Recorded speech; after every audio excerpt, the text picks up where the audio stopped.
Let's make some matching rings, except this time we are ditching our original setup because today we aren't making any hand stamped rings whatsoever. But we are still going to be making 2 matching rings for a couple. So this person ordered 2 of our thick stacker bands in sterling silver. So I'm just going to go ahead and cut each piece of metal down to size. They ordered one in a size 6 and the other in a 7.5. And after cutting the metal, the edges are a bit rough. So I do need to go in with a file and sand down each side until it's nice and straight. After this, I grab my ring bending tool and shape each piece of metal into somewhat of a circle. It doesn't need to be a perfect circle by any means at this point because we are going to grab another tool and bend the 2 ends together until they meet up perfectly. We want to make sure that there's no gap in between the 2 ends whatsoever, otherwise our solder is going to have a very hard time flowing. After this, I'm just going to grab our soldering board and place each of the rings on there and start prepping them for soldering. And to do this, I just have to cover each piece in flux, which is basically just a liquid that helps protect the piece from fire scale while also helping our solder flow. And speaking of solder, I do need to cut 2 small pieces for each ring. As you can see, the pieces that we need are very tiny. Even what I'm using right now is a little bit too much, but if I cut the pieces any smaller, they're going to fall through the holes on my soldering board. Now we're just going to grab our torch and heat up each piece until the solder flows right into the seam.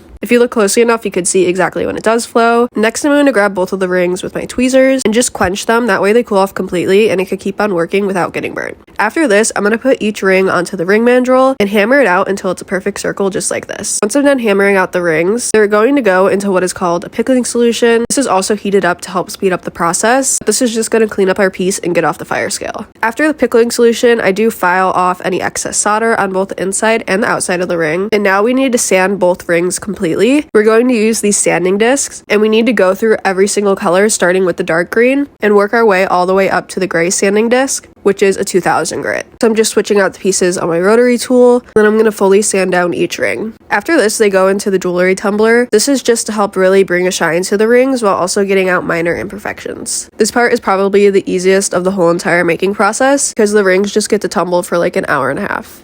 Next, we're on to the last and final step, which is just going in with 2 different polishing compounds, and same thing as the jewelry tumbler. This is just to get out any minor imperfections and really bring a shine to the ring. After the polishing, the rings are officially done, and here's how they turned out.